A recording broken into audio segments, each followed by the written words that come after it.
Olá, eu sou Andreane Vasconcelos, biomédica e doutora em ciências médicas, e é com grande satisfação que apresento a vocês o segundo podcast da People and Science, agora trazendo um tema de grande importância, a evolução da ciência na área de reprodução assistida. E aqui em novo local, em novo estúdio, né, inaugurando um novo estúdio da Meron Filmes no coração de Brasília. E só para contextualizar, o podcast da People and Science é realizado como uma forma de disseminação científica com rigor, com qualidade, mas principalmente com veracidade. Em uma época de fake news, é muito importante divulgar esses temas que são relevantes para a sociedade e sempre trazendo aqui convidados especiais que são profissionais renomados e respaldados para falar sobre os temas, né? Ah, aviso que quem nos acompanha ao vivo pode participar pelo chat, colocar suas perguntas, suas dúvidas, que compartilhamos aqui com a nossa convidada especial, ok?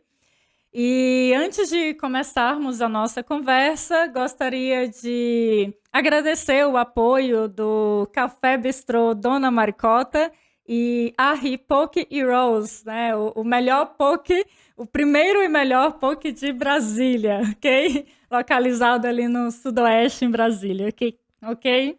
Bom, já me engasgando aqui com tanta fala. Bom, e claro, tenho a honra de tocar esse projeto do podcast ao lado do doutor José Roberto Leite. Obrigado, Andriane. Boa noite a todos. Boa noite a quem nos assiste no canal do YouTube, nessa bela noite de Brasília. Na verdade, início da noite aqui no Cerrado, né, na capital do Brasil. Boa noite, doutora Hitomi Nakagawa, né? É um prazer imenso estar com a senhora aqui, nos estúdios da Meron Filmes. Ahn, a doutora Hitomi é médica ginecologista e presidente da Sociedade Brasileira de Reprodução Assistida. É sócia da Clínica Gênesis, Centro de Assistência em Reprodução Humana, aqui em Brasília, Distrito Federal. Doutora, a clínica faz agora 30 anos, né? 30 anos não são 30 dias nem 30 segundos. Pensando em Gênesis, né, criação, na verdade o nome muito elegante, nem muito propício para a atividade que ela exerce, basicamente, durante 30 anos, trazendo alegria, né, aos casais, principalmente aqueles que têm dificuldade de ter filhos, né. Eu acho que nada mais como você começar a fala, falando um pouquinho dessa trajetória, né, e o que é que representa para você estar na frente dessa diretoria científica, né, da Gênesis, e agora nesse momento de 30 anos de instituição. Olá a todos. Primeiramente, eu gostaria de agradecer a oportunidade e parabenizá-los, né, por essa iniciativa, porque realmente a muitas pessoas precisam de informações confiáveis, não é, Adriana? Obrigado, professor Zé Roberto. Eh, a Gênesis começou com um sonho de 4 amigos, não é, ginecologistas, que tinham a vontade de fazer com que nós, aqui em Brasília, tivéssemos um serviço, não é, de qualidade, ético e que trouxesse tecnologias, não é, comprovadas, porque nessa área, se for comparar com outras áreas da medicina, é uma tecnologia de 44 anos, completados exatamente 25 de julho. Hum. Que foi Relativamente o nova, bebê né? primeiro bebê de proveta que nasceu no Reino Unido, que é a Louise Brown. E naquela época que nós iniciamos, né, existia muita reserva de mercado, então cada um foi para um serviço externo e nós incorporamos, né, algumas tecnologias, iniciamos com a Gênesis, por sorte, né, também, né, que a gente teve na primeira tentativa já de trabalho dentro do nosso laboratório, que comprovou a qualidade do laboratório, gravidez no primeiro ciclo que nós Já com fizemos. sucesso no Então, primeiro trabalho da é, empresa. então esse foi o início da Gênesis. Ela desde 92, né? Mas 1992. nos conhecíamos por trabalhos na Secretaria de Saúde na área exatamente de planejamento familiar. Só que era para anticoncepção. Mas a nossa formação é a parte hormonal da ginecologia e a parte de infertilidade com cirurgias também eh, menos ablativas, na reconstituição e né, na manutenção da funcionalidade dos órgãos pélvicos. Esse é o nosso trabalho. Um trabalho bem completo. Bem completo e bastante relevante para a sociedade, não é? Então, você falando agora, eu fiquei pensando, né? Há 30 anos atrás, as tecnologias aqui no Brasil nessa área eram muito pequenas, né? Imagino. Teve algum centro no exterior que vocês se basearam para trazer tecnologia para cá? Ou foi algum centro de São Paulo? Qual foi o Então, pilar científico dos primeiros métodos que vocês trouxeram para Brasília? então, inicialmente, eu tive a oportunidade, né, de visitar um serviço também inicial da USP, em São Paulo. Depois disso, eu fui para o centro que teve o primeiro bebê de proveta no Japão.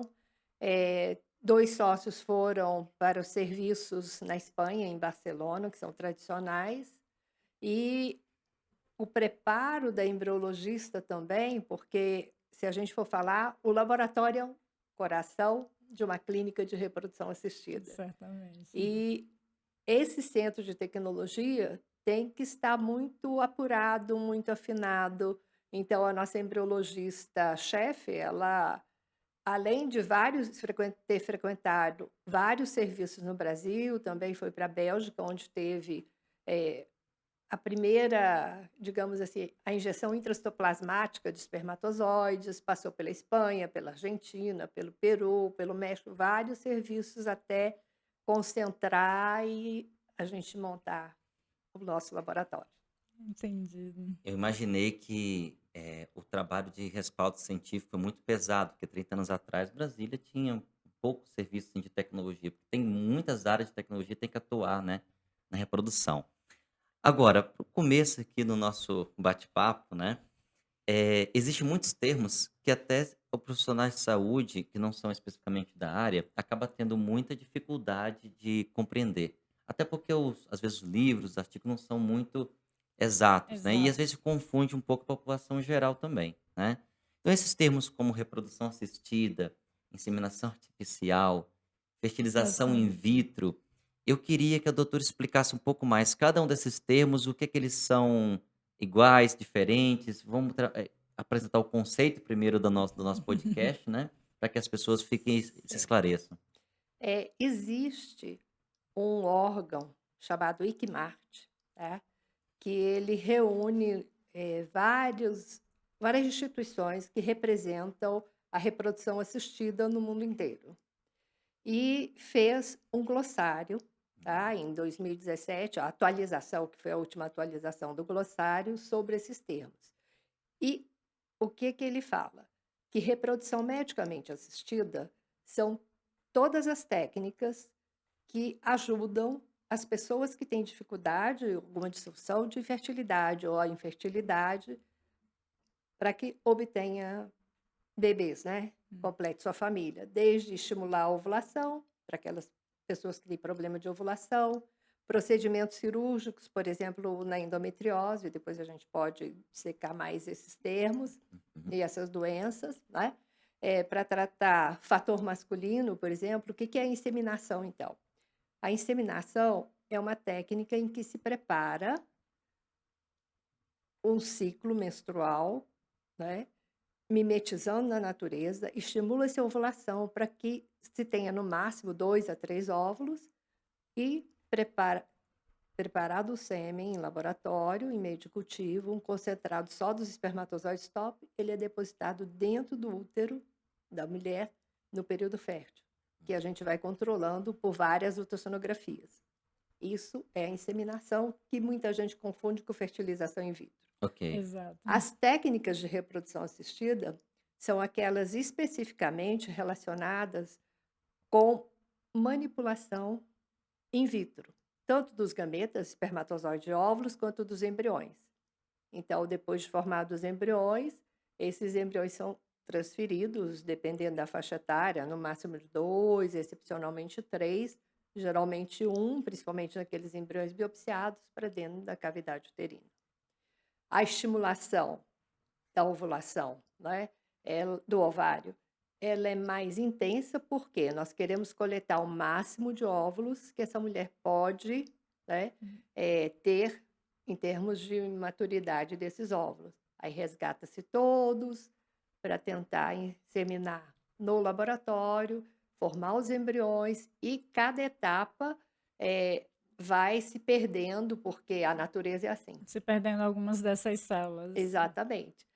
Muita gente pensa, não, se eu tenho 10 óvulos, eu vou ter 10 embriões. E na Não realidade não é assim, necessariamente. porque a taxa de fertilização, se a gente for olhar, é em torno de 60%. Até que o embrião, então vamos colocar 10, eu vou ter 7 daqueles óvulos maduros que eu colhi, inseminei, inseminados e fertilizados. Só que para virar embrião, no ponto de eu conseguir transferir, eu vou ter evolução de somente, digamos, 90%. Então, eu vou ter 6. Aí eu posso transferir. Mas se eu precisar investigar uma doença hereditária familiar e precisar biopsiar o embrião, eu vou ter que fazer a evolução do 3º dia para o 5º dia, em média, dentro do laboratório. É uma seleção adicional em que cerca de metade não evolui para a E etapa de não 5º consegue se dia. aproveitar para fertilização. Exatamente. Para fazer a biópsia. Entendi. Então, basicamente, o processo de fertilização in vitro, ele é muito mais complexo e muito mais demorado e aplicado a casos mais especiais, digamos assim. Seria isso? Exatamente. A gente tende a focar especificamente, por exemplo, ovários policísticos, não ovula adequadamente. Nós vamos primeiro orientar a estimulação ovariana para que ela naturalmente tente em casa, ok? E a Entendi. fertilização in vitro seria para aqueles casos que as outras técnicas não obtêm êxito ou para indicações específicas para evitar que bebês com anomalias, né, ou herança genética possam nascer com limitações graves ou até não sobreviver.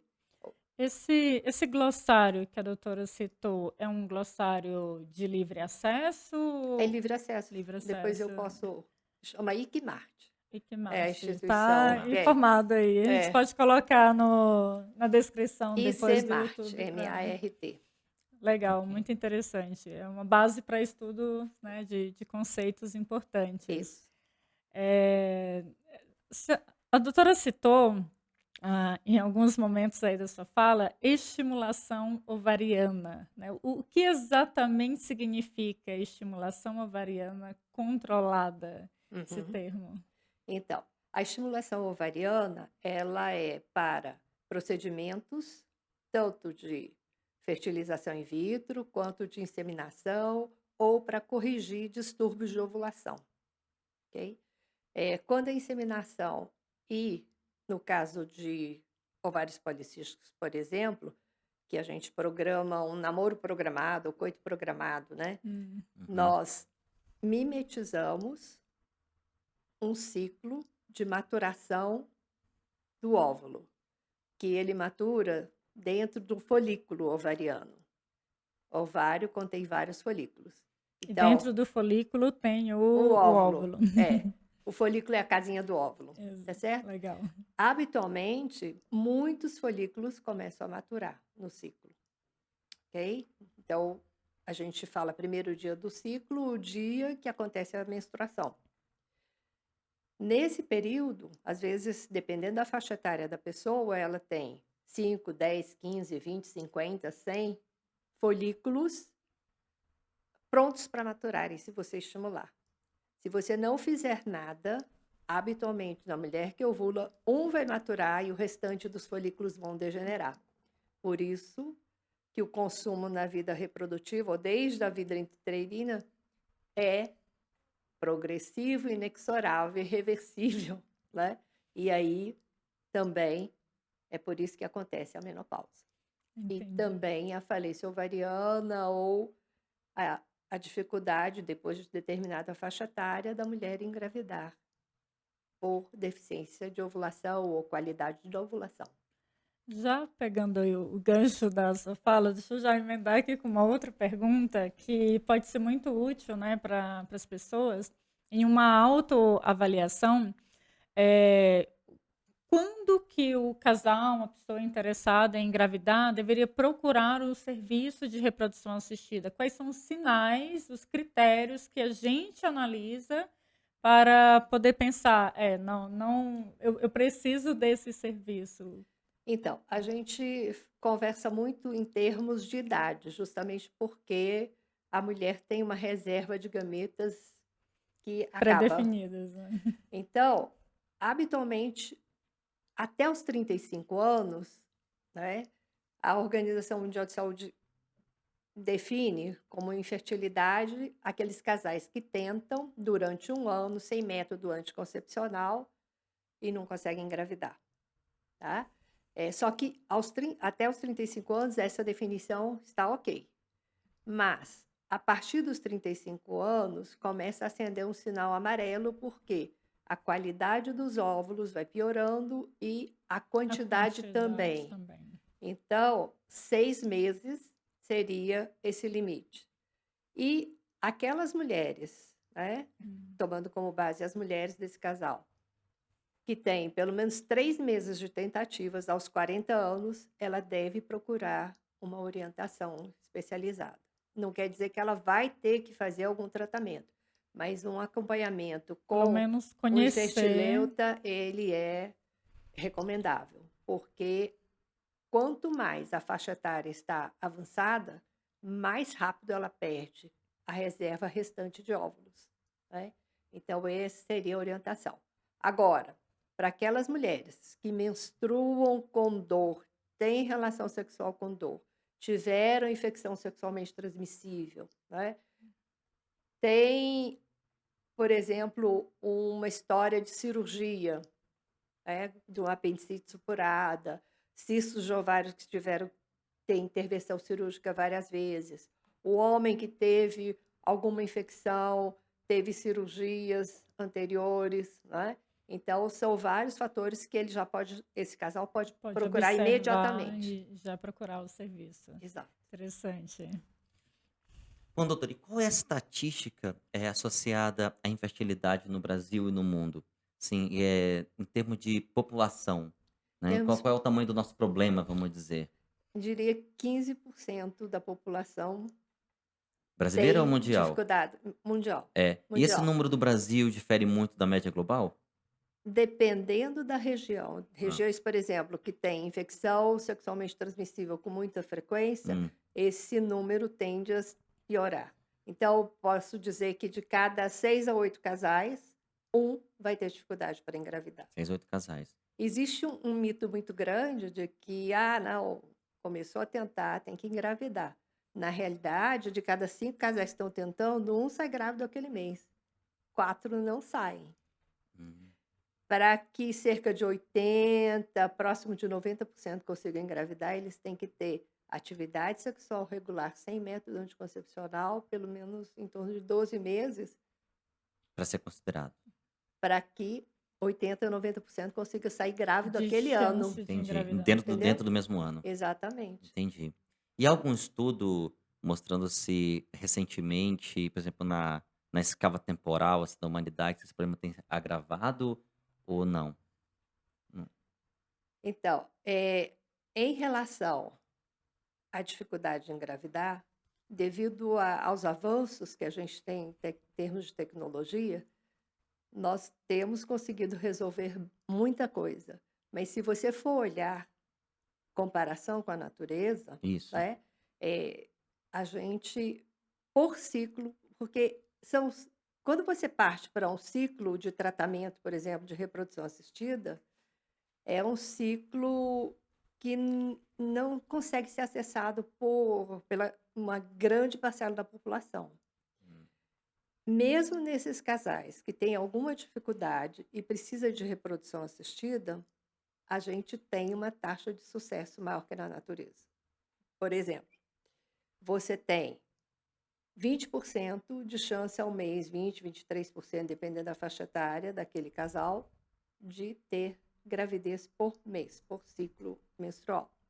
No caso da reprodução assistida, dependendo da etapa e da qualidade dos embriões que a gente consegue, por transferência embrionária, ter em torno de 30 até 50% em média de gravidez por ciclo, ok?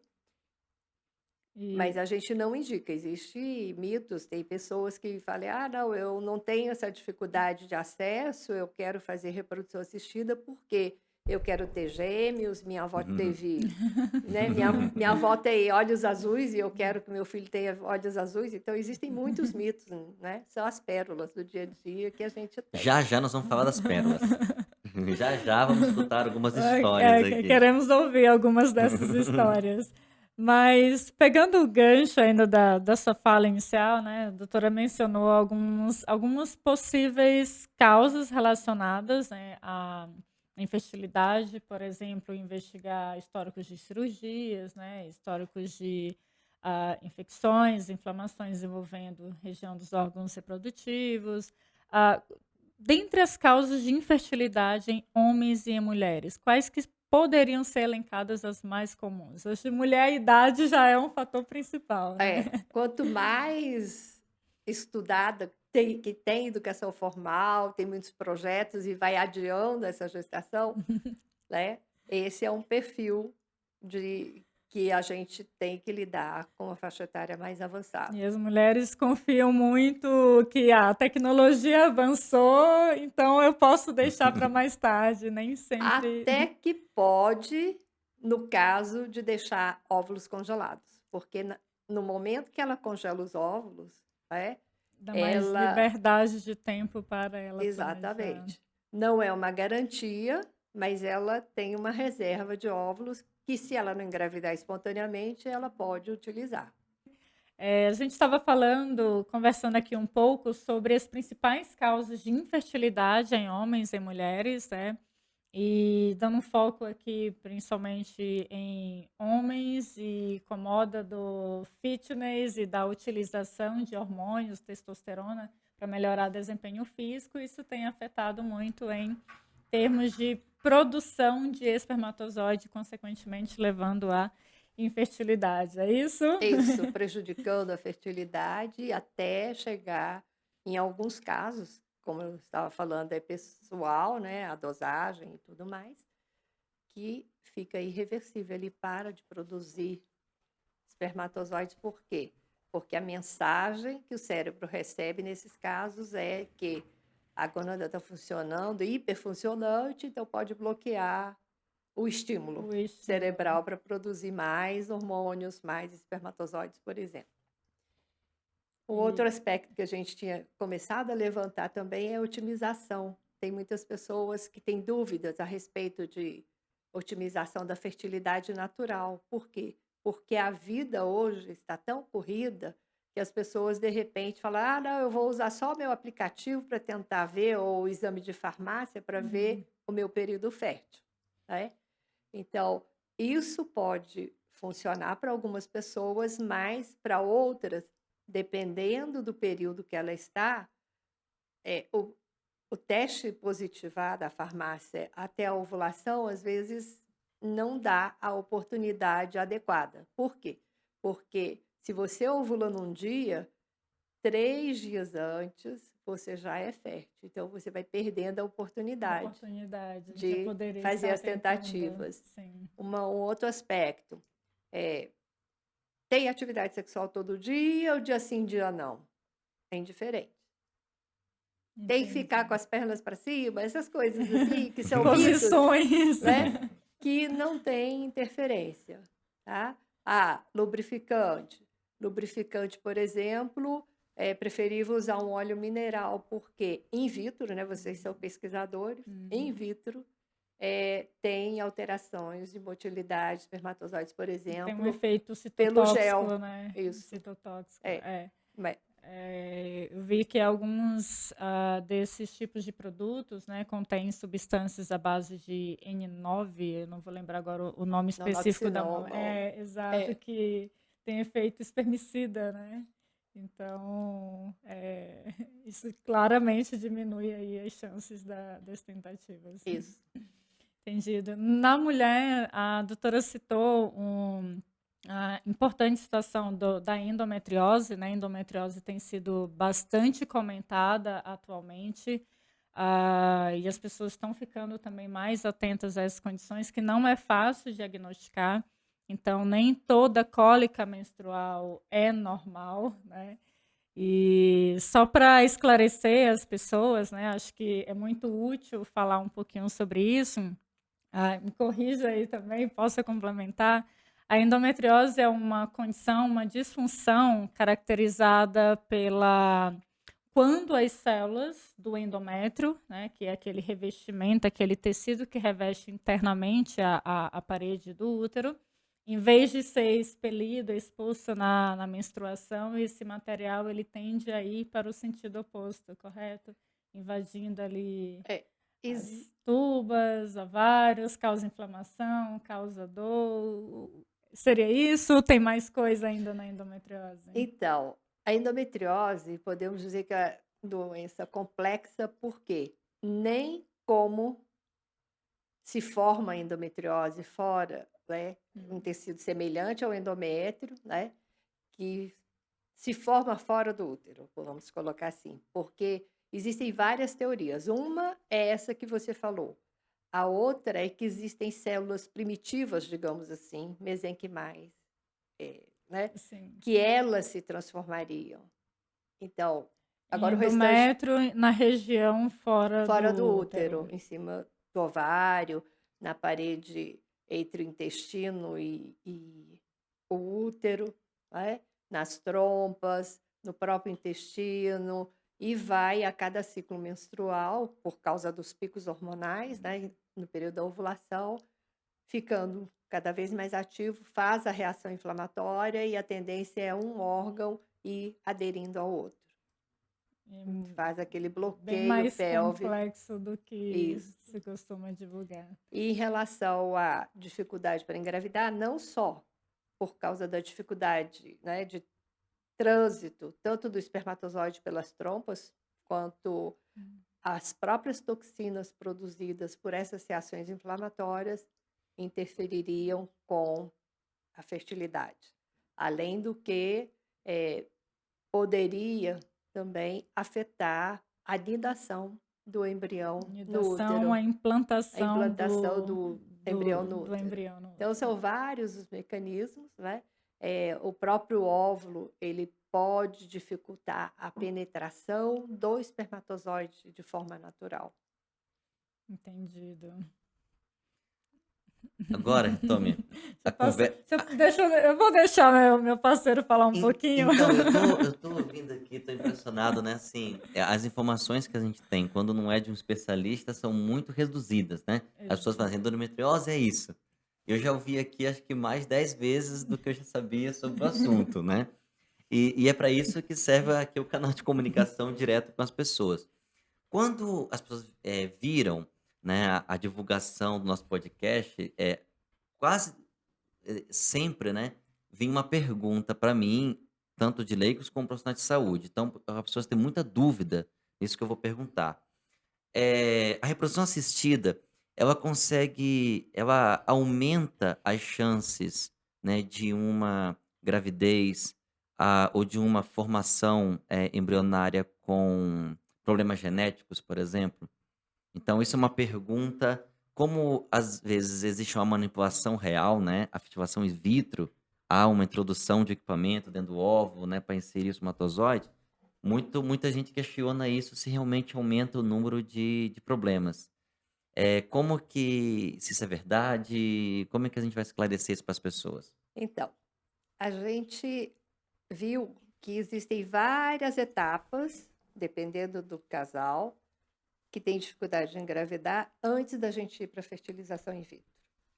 Na fertilização in vitro seria a última etapa, porque a tecnologia está evoluindo cada vez mais, depois a gente pode falar sobre isso também, mas são os casais com maior dificuldade de engravidar. Então, vamos colocar, em 6 meses, metade dos casais engravidam, que estão tentando.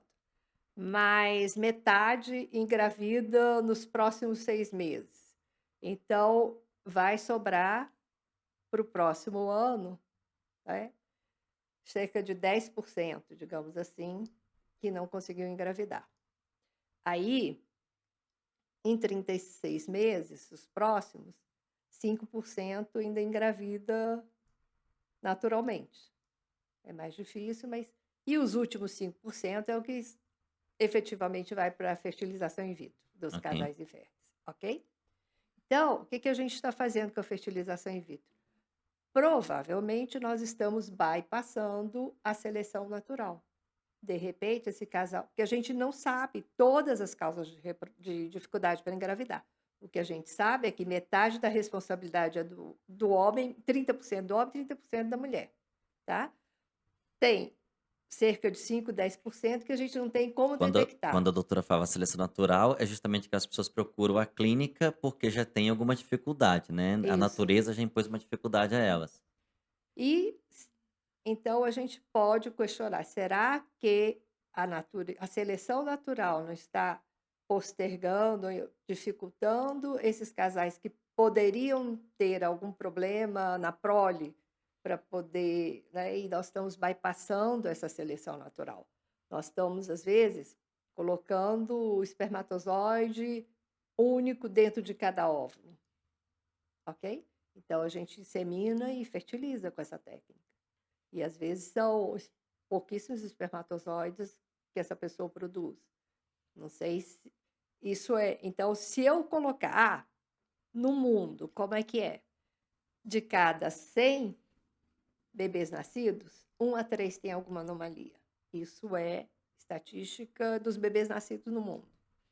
Quando você faz a reprodução Natural, né? assistida Pensando naturalmente, naturalmente. ok? Desde um dedo torto, que eu falo, até uma cardiopatia, um retardo mental grave, alguma doença que é incompatível com a vida. Quando a gente faz a reprodução assistida, que é a fertilização in vitro, nós temos até 5% de risco de ter um bebê com um defeito mínimo até um defeito mais grave, tá? Pode ser que essa estatística mude? Pode ser. Por quê? Porque hoje, com a decodificação do genoma humano, vários genes estão sendo identificados relacionados à anemia falciforme, à talassemia. Questões cardíacas, né? Exatamente. E E que na biópsia embrionária, às vezes, ou daquele histórico familiar, Coreia de Huntington, etc., pode, como ela, né? Pode ser identificado e se evitar que esse bebê nasça com esse tipo de problema. já Então, consegue provavelmente... detectar e evita Exatamente. a Pode ser que isso ocorrência aí da doença. reduza, tá? Na verdade, o efeito da tecnologia, então, é mais em reduzir as chances desses problemas do que em aumentar, né, comparado a métodos naturais. É uma técnica ainda muito recente, digamos assim, e que provavelmente só vai mostrar efeito estatístico daqui X tempo, que eu não sei calcular para você quanto seria. Sim. E isso é uma lição aos imediatistas, né? A gente tá com a vacina aí, não quer respostas imediatamente. A reprodução assistida aí com 44 anos, né? É nova. Agora que você está considerado nova.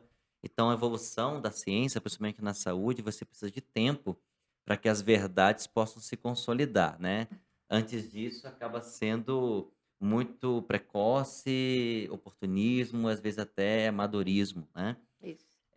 Andriane vai se fazer aqui, porque o primeiro podcast na área da saúde é uma biomédica, então pode me cortar a hora que você quiser aí, companheira, Não, porque se eu deixar. já percebi que eu vou ser que nós vamos ficar aqui Se deixar, a André vai falar 2, 3 horas. Eu vou ver se o Rafael vai deixar. Rafael, cancela o jantar seu aí, que o negócio aqui hoje vai pegar pro celular. Né? Não, não, não, vou controlar. Vamos ter que pagar a janta do Rafael. Né?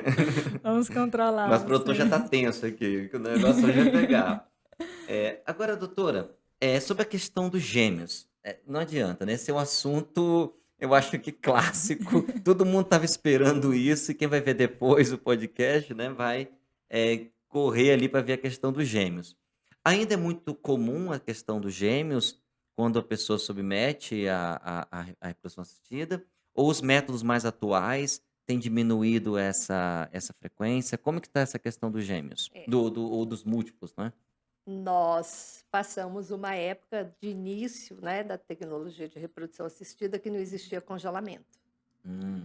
Então, a seleção era feita no laboratório e a gente precisava basicamente transferir os melhores embriões. Mas E não calma, tinha essa questão do congelamento é congelamento dos óvulos, dos embriões, dos Dos embriões, dos embriões. embriões mas por descendentes, questões legais ou por questões técnicas? por questões técnicas e por aumentar a chance dela tentar novamente, sem fazer nova estimulação, sem fazer nova coleta de óvulos sob anestesia. Então, ela hoje existe uma linha, né, que a gente adepta de fazer uma estimulação ovariana, uma coleta, ter embriões para que ela transfira a fresco, que a gente fala, naquele ciclo que ela está sendo estimulada, e pelo menos um ciclo ou 2 ciclos de tentativa para o segundo filho, se não engravidar, e para a segunda tentativa ou para mais uma.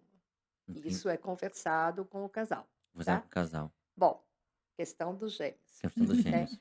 Antes, então, a gente tinha que transferir tantos quanto basicamente a gente conseguia de Ah, embriões. porque Então, não congelava, né? não Então tinha existia que, tinha que tecnologia. fazer um tudo ou nada, não é? É, Por isso que tinha tantos gêmeos. é. Por isso que tinha trigêmeos, né? Uhum. Atualmente, ainda tem, mas é bem reduzido. Se antes estava na faixa dos 20% de gêmeos, trigêmeos, 5%, atualmente a gente está a 10 ou menos por cento de gêmeos. E Gêmeo. muito menos de trigêmeos é só quando um divide. Como é que tem sido feito para evitar o risco de uma gestação gemelar ou trigemelar? Nos casos de mulheres de faixa etária mais avançada, existe a possibilidade, se ela tem alguma indicação, ou risco de malformação, tipo síndrome de Down, alterações cromossômicas, que são os mais frequentes à medida que a faixa etária da mulher vai avançando. Sim. Existe no homem também, mas de forma mais lenta, porque no homem, o espermatozoide ele é renovado, em cerca de 3 meses ele tem um lote novo. A mulher não. Já nasce com Já aqueles nasce com esse lote óvulos, completo. exatamente, com o corte completo, e vai consumindo, e assim como qualquer outra célula do organismo, também vai se degenerando geneticamente. Por isso que, à medida que a faixa etária vai avançando, o risco de doenças malignas, de câncer, aumenta. Sim. Tá certo? Então, não em relação ao óvulo. O óvulo, ele altera, às vezes, a característica genética e pode aumentar o risco de malformação por síndromes de alterações no número de cromossomos, ok?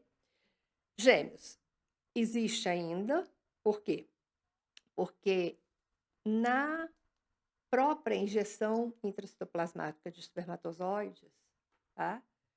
É baixíssimo, mas aumenta em relação à população, né, que não está sendo tratada, gêmeos, gestação de univitelinos, gêmeos Univitelinos. gêmeos idênticos, Gêmeos Gêmeos idênticos. idênticos. ok? Gêmeos fraternos também pode aumentar em relação à população, por quê? Às vezes a gente quer fazer uma transferência de 2 embriões para aumentar a chance daquela pessoa conseguir gestar. Então a gente sempre equilibra o risco dela ter gêmeos em relação a congelar aqueles embriões excedentes ou transferir só um. Então, como é que é feito? Pela resolução do Conselho Federal de Medicina, transfere-se no máximo 2 embriões até 37 anos.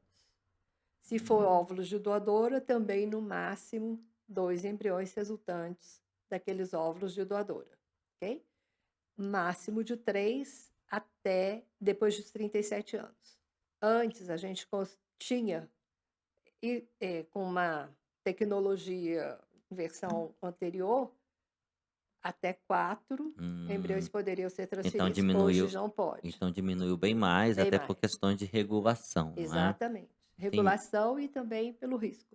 Porque o ser humano, ele, vamos falar que ele não tem uma competência tão plena, digamos assim, e não é tão fértil assim, não tem ninhada, então a gente tem que obedecer Pensando essa em parte da natureza. fisiologia do Fisiologia do corpo, corpo, né? né, E também. também riscos durante a gestação, de prematuridade e de outras complicações.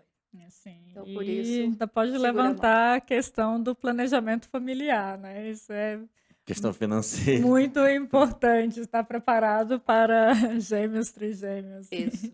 Então, por exemplo, quando precisa de biópsia, o máximo que a gente transfere são 2. Mesmo em mulheres de 40, 42 anos. Entendi. Por quê? Entendido. Porque biopsiado, a gente sabe que o embrião, teoricamente, tem um número correto de cromossomos. Então, ele passa a ter a mesma chance de implantação que uma mulher jovem, Entendido. ok? Aumenta as chances. Muito bom. É. E a explicação acho que foi bastante didática, né? Agora, 30 anos de carreira, né? Só na parte da. Só na Gênesis, É né? só na Só da Gênesis, só Gênesis. na parte de reprodução assistida. Qual foi o múltiplos que a doutora viu, assim, pessoalmente, com maior número Maior de. número. Eu sou jovem. Aham. Tudo bem. Agora eu fiquei Veja, numa situação nos complicada. Já comprometemos. fiquei numa Tô situação brincando, complicada. tô brincando. O Então, único homem da mesa aqui falar de tempo, né? quadrigêmeos, quadrigêmeos, Viu, tá gente? O certo? máximo em 30 anos foi quadrigêmeos. Não, Então, essa mas coisa aí de 5, 6, 7, 8 aí, isso é totalmente anormal, né? Isso aí que é o que o pode pessoal gerar comenta. problemas éticos. Uhum. Não, máximo 4 e não foi de fertilização in vitro, porque a fertilização in vitro a gente tem condições de transferir 1, no máximo 2, por exemplo, e congelar o restante. Foi em um caso de inseminação. Um dividiu, eram 3 óvulos, um dividiu e virou 4, por exemplo. Entendeu? É Ou isso. seja, então O que. era uma coisa meio normal, né? Não, mas a gente. A partir do momento que tem fertilização in vitro, a gente indica fertilização in vitro. Uhum. No caso dos trigêmeos que nós temos, não foi de transferir 3, a grande maioria. Os últimos é que transfere 2 e um deles divide. Entendeu? Então vai ficar univitelinos num e um gêmeo fraterno. No gene paterno. Mas não é o que a gente quer, não. Aconteceu. Em 30 anos, não é? Tinha que acontecer alguma coisa diferente. A natureza, assim, prega peças, né? Agora, sim, uma pergunta bem interessante, né? Essa questão, as áreas da ciência permite muitos mitos, imaginária popular, né? Astronomia, lua, sol, né? Essa questão da idade da Terra. E a reprodução assistida não é diferente porque mexe com a vida, né? Então, muita coisa se fala, né, desse assunto, né, quando se fala de vida, né, da geração da vida. Qual foram os casos, as pérolas, os mitos mais interessantes que a doutora já ouviu sobre o assunto? Então, existe um mito muito grande de que a gente mexe também com engenharia genética. Não pode, nem clonagem, Edição proibido. genética, aquela coisa que a gente viu a história do cientista chinês, O né? cientista maluco. E eu falo cientista chinês porque foi um caso real, né, do cientista que utilizou ferramentas de edições genéticas e para produzir um embrião com resistência à infecção pelo HIV, não foi isso? Foi. E hoje ainda, né, é condenável, porque o mesmo gene, ele não tem uma função apenas. Tem funções que você sabe, que foi esse de evitar que o HIV, né, essas meninas são gêmeas, tivessem, né, ou herdassem o risco do pai. E na realidade, a eliminação desse segmento desse gene pode levar a outras malformações de função vital, de metabolismo, né, do organismo delas, e que ainda é uma incógnita quando e o que vai ser a Pode repercussão na vida delas. acontecer com elas no futuro, né? Aquele conhecimento da genética básica, da biologia básica, de que um gene, uma proteína, isso já foi derrubado. Vo- Então pode interferir aí com muitas outras coisas, sim. Várias funções, Várias outras funções. Mas continua aí nos Sim, mitos, continua sim, nas eu histórias. Então, o que a interrompi. gente já teve foi, minha avó tem olhos azuis, então eu quero meu filho com olhos azuis, eu tenho na genética, por exemplo. Eu Então, deixar quero. claro que esse tipo de seleção Não na legislação existe. brasileira não existe, né? Não existe em lugar nenhum. Em lugar Ainda nenhum. não tem como. Nenhum. Aí daqui a pouco vai falar, eu quero um filho atlético, né? Um filho O exemplar. nariz assim, né? Isso é Parecido com o artista complicado. tal. Eu Então, ia falar isso, traz a foto do ator, né? da cirurgia plástica. Outros, eu quero gêmeos univitelinos, gêmeos idênticos, porque eu acho muito bonito. Ou eu tenho Já teve gente que falou isso? 3 filhos que já. Eu tenho 3 filhos e quero uma menininha. Tem 3 meninos que é uma menina agora. Não É. dá para escolher. Assim, existem casos Mas essa realmente, às questão, vezes, perdão, desculpa, essa questão da escolha do sexo é uma questão de legislação ou mesmo de impossibilidade Técnica. técnica? não. A tecnologia, ela permite, porque nós temos síndrome de Klinefelter, em que sobra um X, é XXY, então 47 cromossomos, e que pode, desde ter uma pessoa normal, trabalhando, ativa, infértil ou com algumas questões graves, até problemas mentais, no outro extremo. Nós temos também a síndrome de Turner, em que fisicamente seria uma mulher, né? É uma mulher, tem os órgãos, mas é 45x0, quer dizer, ela falta um X. Também tem várias repercussões cardiológicas em alguns casos, mas tem vários fenótipos que a gente fala, vários perfis físicos, né? Nós temos o X frágil, né? Que tem uma anomalia que as mulheres, né, herdam, e que quando é um menino, que ela tem um cromossomo X que passa para o bebê, esse menino pode ter uma síndrome mental, retardo, alterações de desenvolvimento, etc. Então, nesses casos, o laboratório de genética está autorizado a dizer que tipo de cromossomo X ou Y que compõe aqueles embriões. Nos outros casos, não. Para selecionar, tipo, eu tenho 3 meninos e quero uma menina. A seleção é exclusivamente com base na qualidade daquele embrião, Exatamente, para evitar independente. doenças, né, ou Isso. incompatíveis com a vida, ou Isso. doenças graves, que comprometem muito a qualidade de vida desse bebê.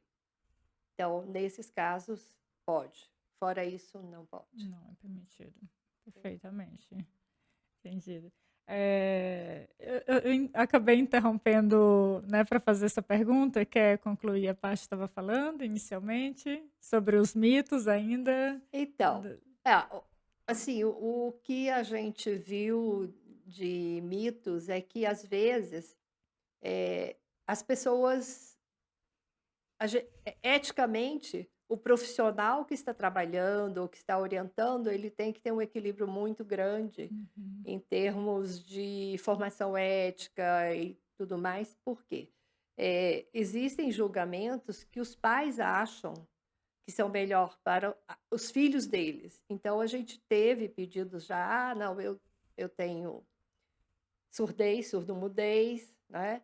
O meu marido também tem, e eu queria ter um bebê surdo-mudo para integrar melhor com a família. Então, são questões que a gente quer que o bebê nasça sadio, e para isso é que a gente trabalha. Sim. Né? A gente não pode ouvir todas as solicitações, porque nós trabalhamos pela Alguma saúde e e pela pela qualidade de vida. exatamente, E não simplesmente porque a pessoa quer aquilo, né? exato. Então existem muitos, assim, que eu me lembre de caso, talvez esse seja o mais, eh, fora Emblema- da curva, digamos assim, Emblemático, Sim, né? os é emblemáticos. emblemático e que a gente, os profissionais têm que atuar para convencer aquele casal, ou melhor, para a prole. Uma outra questão em relação ao sono. A gente sabe que a qualidade do sono pode interferir com processos fisiológicos, né, inclusive com funcionamento de hormônios.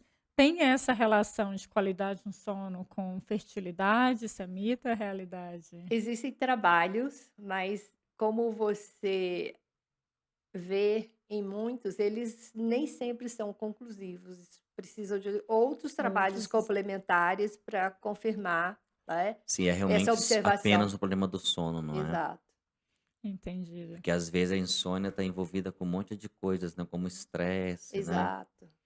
Às vezes a qualidade do sono, o problema da insônia é só uma consequência já de outro problema e que pode estar ali Afeta o também organismo como um como um todo, todo, né, sim. então, inclusive a parte de fertilidade, e a gente infere isso, não é, Entendido. pelos trabalhos. Isso valeria também para ah, pacientes com obesidade. Eles têm mais tendência ou não Isso é tem uma comprovado, diferença? Isso é isso é comprovado. comprovado, não só para o lado de obesidade, mas também para o lado de baixo índice de massa Desnutrição, corpórea, a tá certo? desnutrição. Obesidade, a gente sabe que está relacionado mais com malformação, com predisposição de diabetes, né, Hum.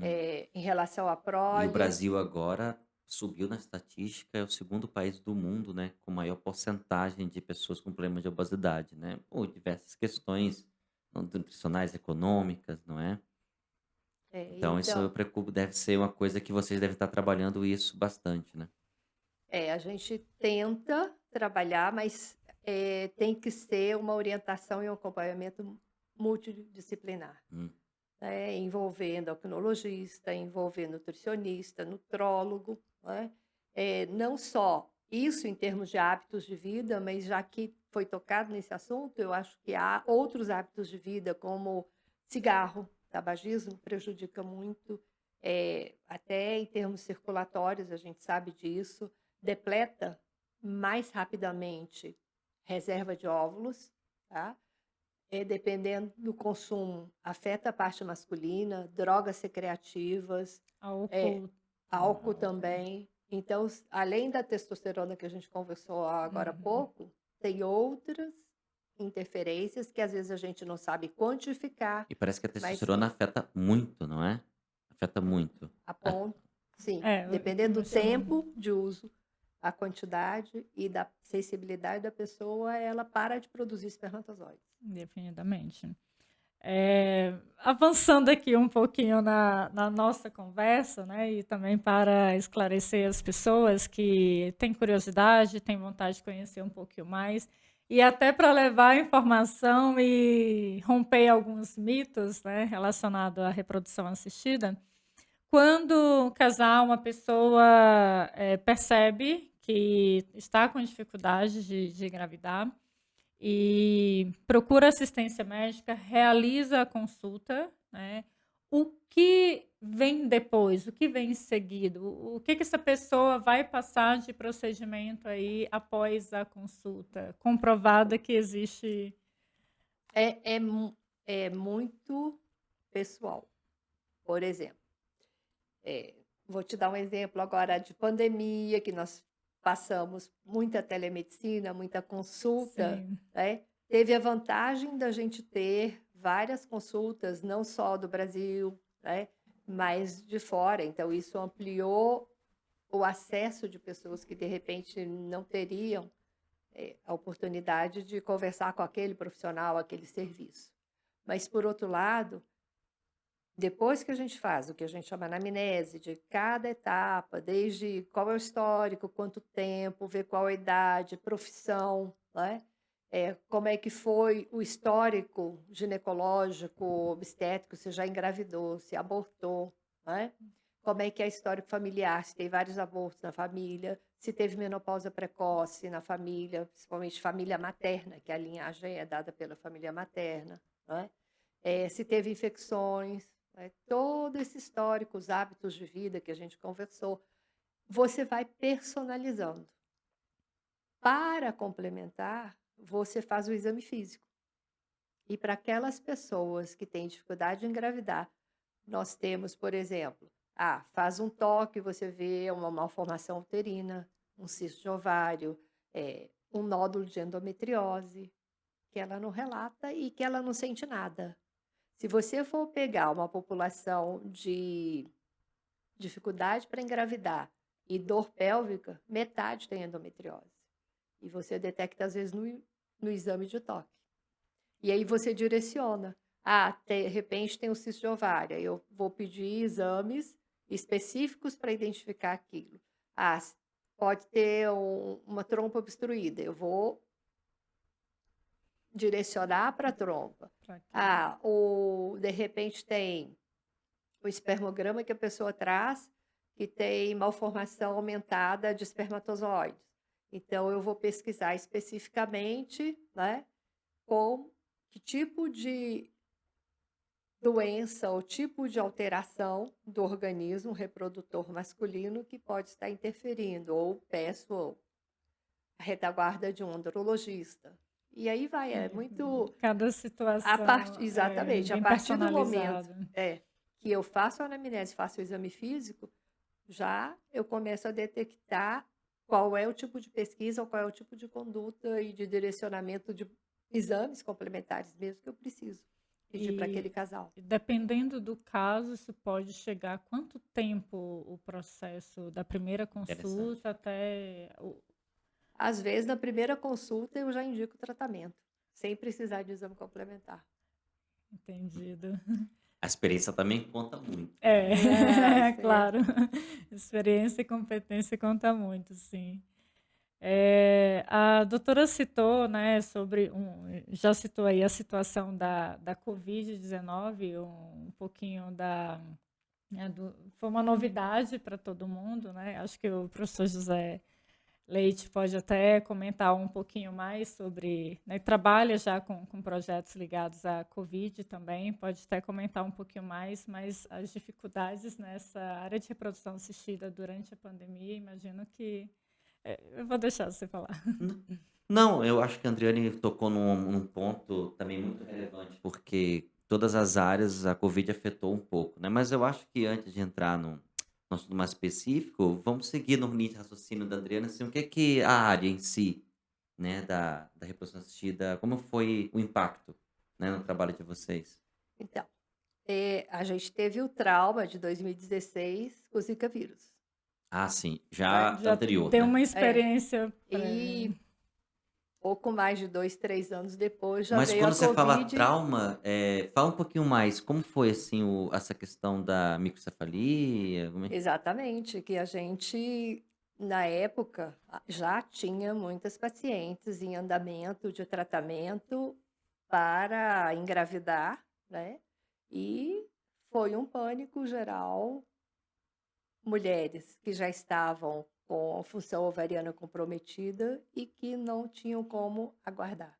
Então, nós tivemos 2 linhas de ação, tanto da parte de evitar gravidez para as mulheres mais jovens, com reserva boa, ou para coletar óvulos, espermatozoides, congelar ou gametas separadamente, ou congelar embriões e esperar ver o que as pesquisas conseguiam nos dizer, porque a gente também tinha desconhecimento em relação a Zika vírus e gravidez ou gametas. Já tinha feito Como que vai fazer a estágio, né? Um transferência? estágio pré-Covid. E a Covid, mais ainda, a gente não sabia nada também no início. Então, teve muitos tratamentos cancelados, não é? E as próprias clínicas tiveram que se adequar Como? Nós tínhamos que proteger a equipe, o material que a gente trabalha, que é biológico, e os pacientes. Então, começamos a transformar em muitas teleconsultas, fechamos várias clínicas, né? Inclusive, eu queria só falar uma coisa. Eu entreguei o Sim. cargo de presidente da sociedade, da Associação Brasileira de Reprodução Assistida em dezembro. Então, já tem outro presidente, também bem atuante, Entendi. né? Mas a gente continua com o trabalho, né, dentro da diretoria, como conselho consultivo da reprodução assistida da associação. Então, nós fizemos vários guidelines, diretrizes, né? Não só brasileiros, mas também junto com a rede latino-americana, para orientar os serviços, porque todo mundo tinha dúvida. Sim. O que que Então, nós cancelamos muitos ciclos em andamento, né? Congelamos o que podíamos em termos de gametas. Hoje a gente sabe, né, que tiveram, né, relatos na literatura de DNA detectado, né, no sêmen de homens com quadros graves de Covid. Mas a gente não teve nenhum caso de transmissão, mundialmente falando, tá certo? 2020 saiu um estudo de um grupo de pesquisa da China, né, Isso, mostrando a presença do vírus no sêmen, mas 2021 já veio o estudo falando, ó, não é contagioso, isso, não tem a transmissão, não é sexualmente transmissível também. Então, isso. E E essa aí, questão de não ser transmissível, foi implementado algum método de triagem? sim, desde quando o paciente ou a paciente marcava consulta, a pessoa marca a consulta, teve questionário de triagem, as recomendações de etiqueta social, o afastamento de uma consulta em relação a outra para não ter a aglomeração nas recepções das clínicas, a higienização da clínica, a redução da equipe de frente. Nós fizemos, pelo menos, dependendo do setor, pelo menos 2 grupos, porque se um grupo pegasse, alguém tivesse, né, com o Covid, o outro grupo entrava em ação. Entendi. Fechamos o laboratório da reprodução assistida por um período de mais de mês, né? Só deixamos assistência mais imediata para aqueles casos oncológicos, que quando você tem o caso, você tem que começar o tratamento, porque senão dali 2 semanas ou menos a pessoa já está com indicação de quimioterapia, e Sim, aí perde a função, né, e a produção de gametas, na grande maioria das vezes. entendi. E aí, esses casos a gente não podia esperar e nem adiar. E aquelas com função ovariana realmente comprometida e que a gente precisava estimular e, de repente, completar o ciclo para ela não perder essa oportunidade. e aí era obtido os gametas congelados para Exatamente. posteriormente. No laboratório também, o fluxo mudou praticamente tudo, em termos de fluxo de centro cirúrgico, de laboratório, para poder continuar. Além de que as pacientes assinam até hoje um termo que, se ela tiver Covid, ela pode ter o tratamento cancelado a qualquer etapa. Então, porque por ser um tratamento oneroso, né, ela tem que estar ciente de que pode Sim, é perder. importante o paciente relatar e informar isso também, Exatamente. né? Às vezes fica tentando esconder o resultado, eu não quero perder a chance, mas é muito importante Até ser porque aberto e honesto nesse investiu sentido. muito tempo, recurso, não é? Exato. Então, os profissionais de saúde têm que ficar atentos, né? Eu acho que a questão que a Andrea levantou, muito importante, eu queria recapitular essa parte, né, porque é muito comentada essa questão do vírus nos fluidos, né? Então, aqui na Unicamp, no Brasil, por exemplo, um estudo publicado, está numa revista do grupo Nature, mostrou pela primeira vez o SARS-CoV-2 nos neurônios, né? Foi um estudo brasileiro muito bonito, e depois foi enfatizado em outros estudos americanos, ingleses, chineses, né? Então, no líquido, no sêmen, né, do homem, já tem a comprovação desde 2020 que há o vírus lá, ok? Só que em 2021 a pesquisa, né, mostrou, na verdade, várias pesquisas mostraram que não há transmissão da doença. Então, isso é uma coisa importante que é diferente do HIV. Muita fake news dentro desse tema Dentro desse específico, contexto. por isso que a gente está enfatizando aqui a Verdade. importância, né, dessa comunicação direta aqui com os especialistas, né? Mas, em compensação, tem um outro estudo mais recente, multicêntrico, né? Coordenado pela China, mas tem a presença de vários países, que é já dentro da área da doutora, mostrando que a doença, né, o Covid-19, afeta a fertilidade masculina. Você chegou a observar esse tipo de coisa no Brasil ou não? Não, que eu conheça, não temos nenhum relato, assim, Ok. tão grave e com repercussão Com, re- com irreversível. repercussão irreversível não houve. Não. Outro dado interessante. Sim, sem dúvida. Saindo um pouquinho aí do tema da Covid, E aproveitando esse momento de troca de tema, vamos ah, pedir para a professora e doutora, a gente tomar um pouquinho d'água. Eu tô vendo que seu copo tá cheio, coitada. né? Verdade. Tomar A gente a tá água sagrada do filtro de barro do do estúdio Mero estúdio da Filmes. Mero Filmes. A gente está sufocando, né, também, mas é um tema Tá aparecendo interessante. 2 alunos aqui sufocando o professor. Mas na verdade é isso mesmo. O que que eu tenho aprendido aqui, eu acho que ficaria a noite toda falando do assunto, porque todo biólogo adora esse Imagina. tema de reprodução. Não, Ali sem ai, dúvida. acho Aliás, é o símbolo, desculpa te interromper, é o símbolo do Conselho Federal de Biologia no Brasil, é o espermatozoide, né, se ligando no óvulo, né? Então isso já mostra o tanto que os biólogos gostam desse tema. Mas eu acho que é um é, tema importante para todo mundo. a origem da vida. Para Origem da vida. Origem da para vida. todos, eu acho que é tão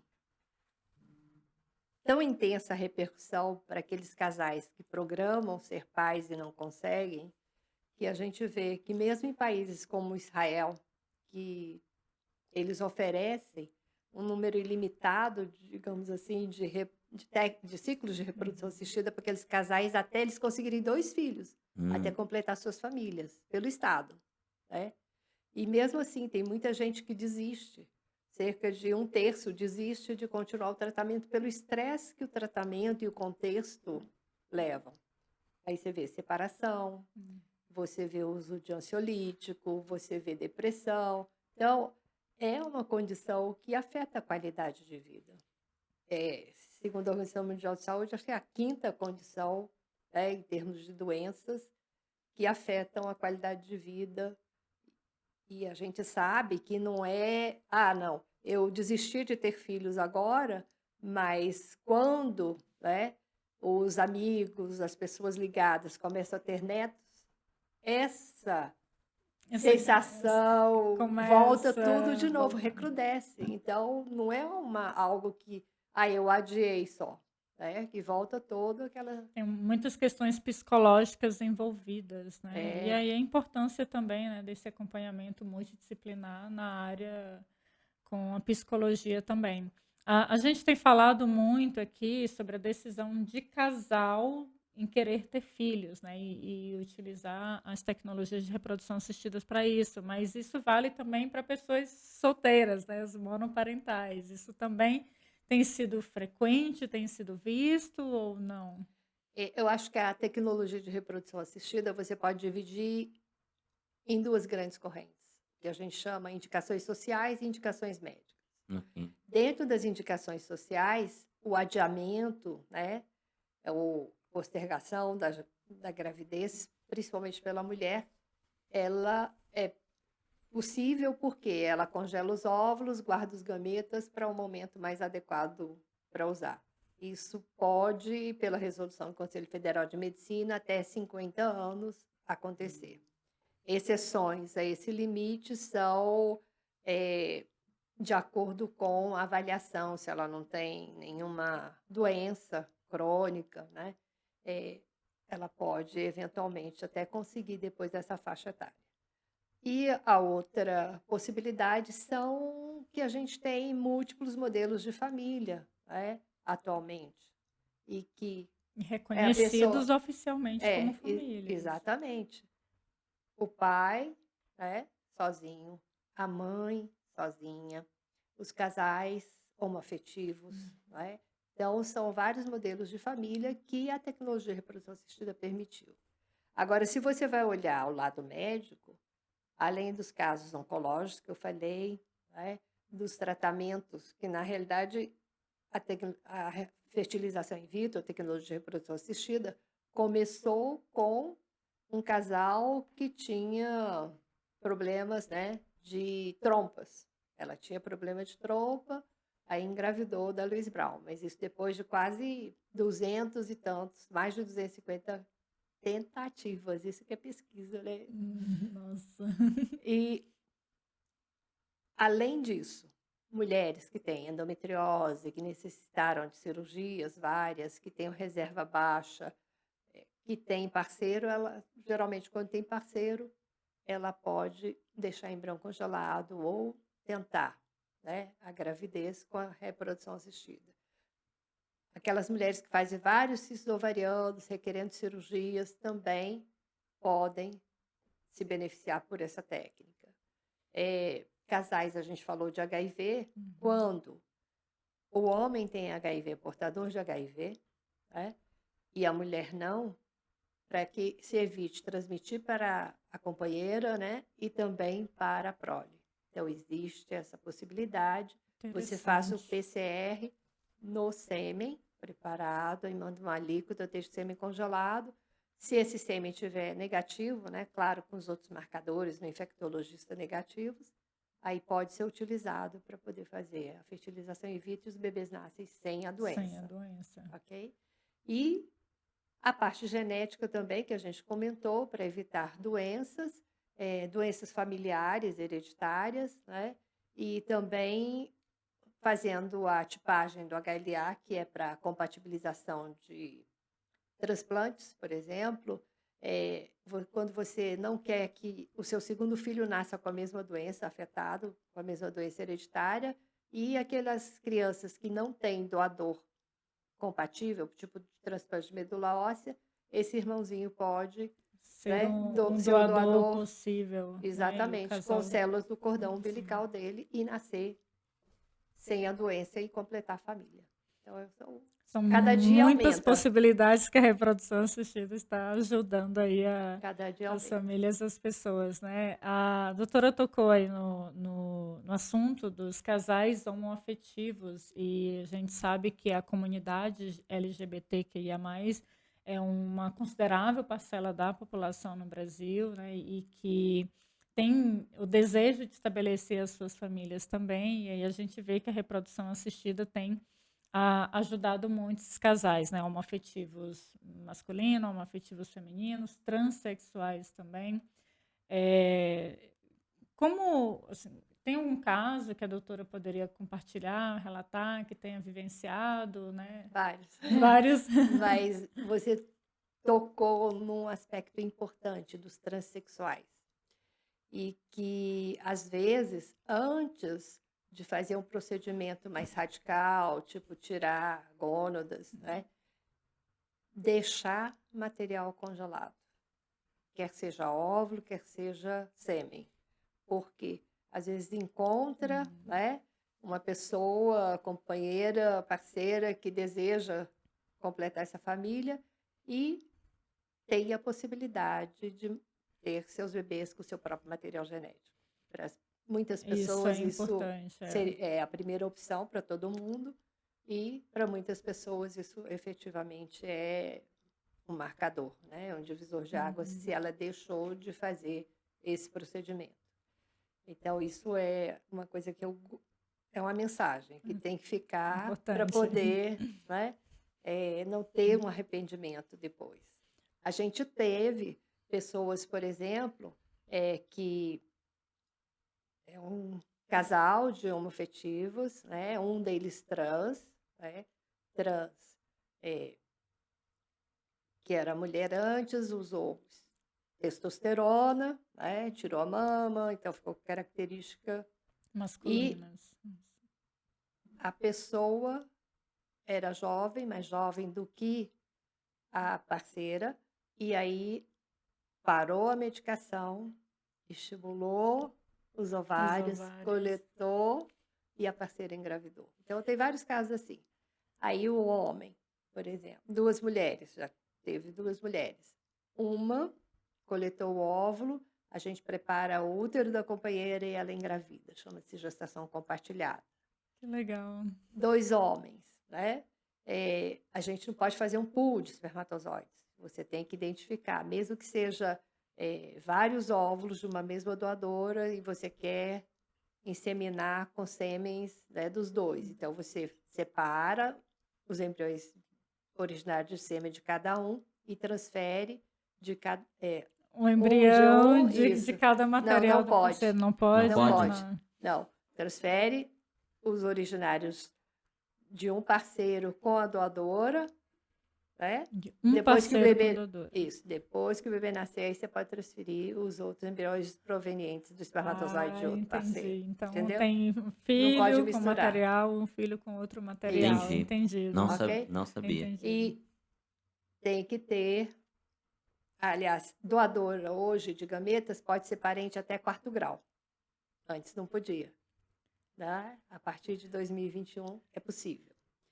E para a cessão temporária de útero, porque A os cessão 2 temporária homens. de útero seria popularmente conhecida como a barriga de aluguel. Não pode ser de aluguel porque não tem. Não, mas eu falo assim porque é um Comércio. termo que Isso. se tornou popular. Isso. Mas seria isso. Isso, né? ou útero Tá. de substituição, que é Entendido. a tecnologia.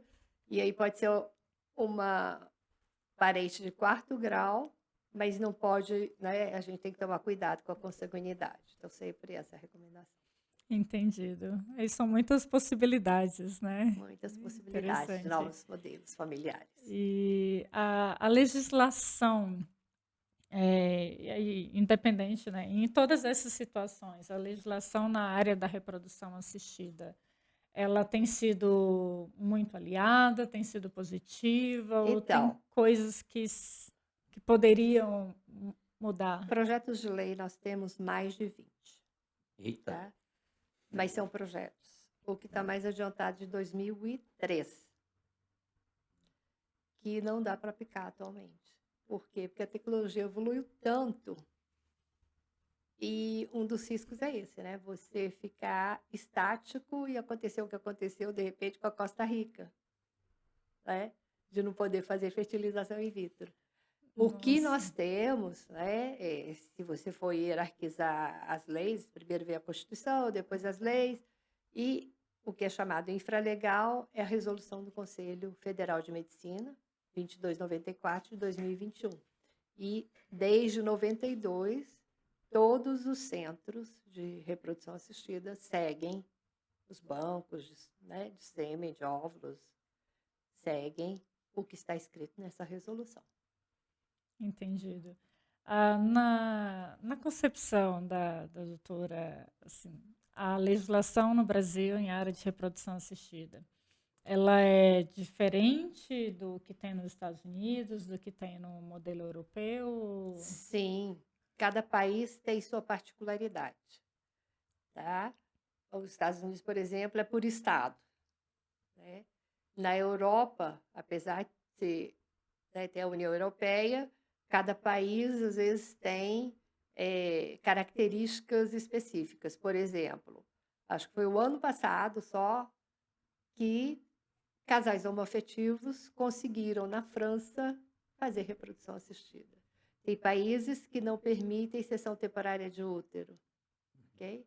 Outros não permitem doação, outros exigem que a doação não seja anônima, que no Brasil é anônima, a não ser nesses casos de parentesco, né, até 4º grau.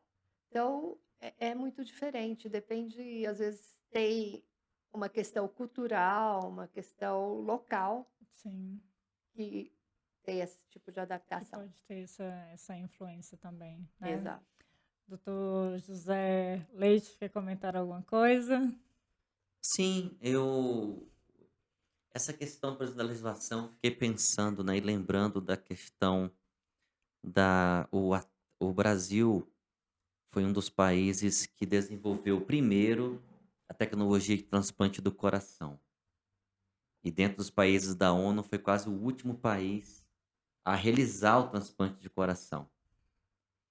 Então, assim, realmente isso já se passou, sei lá, 50 anos e a gente volta, está de novo discutindo, né, o quanto o Brasil demora a regulamentar assuntos importantes e relevantes, né, geração pós geração, né.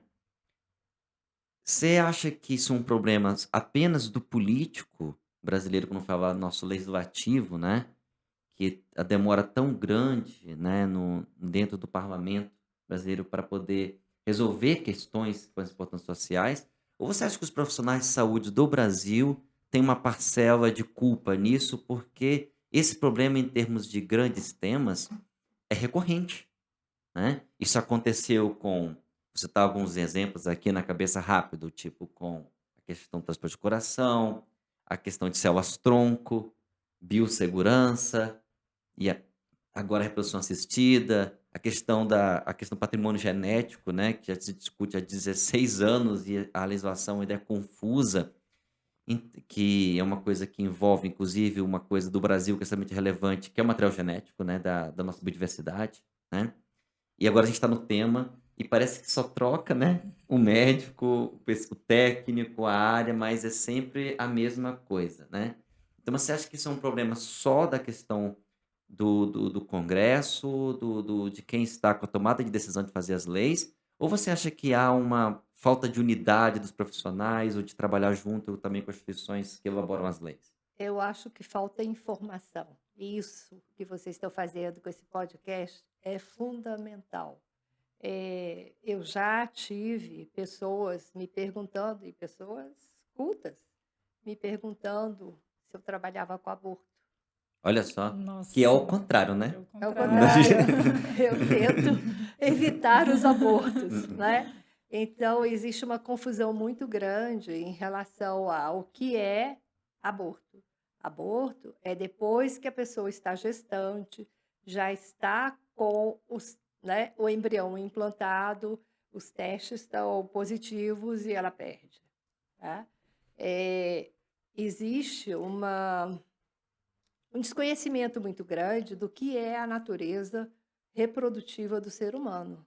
Se você Mesmo tem, hoje. mesmo hoje, se você tem 100 concepções, a gente sabe com a tecnologia de reprodução assistida que metade dos embriões, antes de você detectar no ultrassom, por exemplo, não evolui. Eu falei a estatística, ó, você coleta o óvulo, qual a taxa de fertilização, né? E depois qual a taxa de evolução desses embriões até a transferência embrionária. Depois que a pessoa engravida, isso acontece na natureza ou na reprodução assistida. Depois que a pessoa engravida, geralmente, se você achar 10 mulheres, uma vai ter aborto. Isso é seleção natural. Isso quer dizer que se eu perdi 50% antes, né, de detectar pelo ultrassom, mais 10%, 60%, Entendi. né? E às vezes esses bebês não chegam a nascer. Então, se você colocar de 25 a 30% de nascimentos, é o que é o ser humano. Então, nós que estamos aqui somos vencedores dessa seleção natural, né? Sim. Eu sou um vencedor. Tá? E as pessoas têm desconhecimento. Com Então, certeza. E não só pessoas, não é, que não são da área, né. Pessoas da própria área, eu tenho falado isso sistematicamente, né, na nossa primeira conversa dentro do podcast falei sobre isso, falo isso com a Adriane. Depois que saiu no Instagram, YouTube, essa coisa que nós iríamos ter essa conversa, né, todo mundo que chega para mim tem uns assuntos dentro dessas perguntas que a gente conversou, né. Então, ou seja, as pessoas realmente precisam de mais esclarecimento. isso. Imagine, então, a gente ficar hoje, se eu posso colocar que dentro dos centros de reprodução assistida do Brasil, o Brasil ele é muito evoluído nessa área. A gente tem que ter uma constante atualização. Então, qualquer congresso americano ou europeu que junta a grande maioria dos países que fazem reprodução assistida tem muitos brasileiros, Muito bom. muita publicação. E isso acontece em muitas áreas de tecnologia na área da saúde, né? Como cirurgia plástica, por exemplo.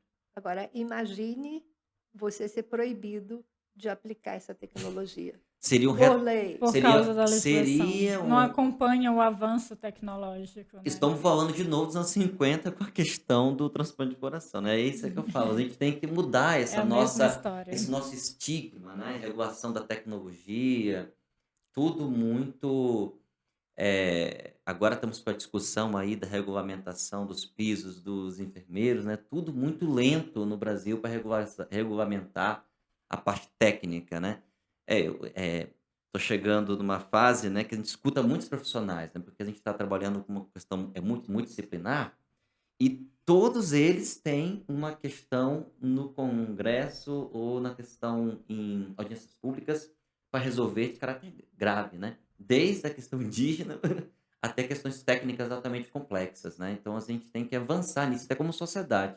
Nós que nos estabelece como país, né? De verdade. Não, e além de que, se as pessoas que estão votando, julgando e fazendo as leis não entenderem essa parte técnica, sem ideologias, Sem preconceitos. a gente não vai conseguir.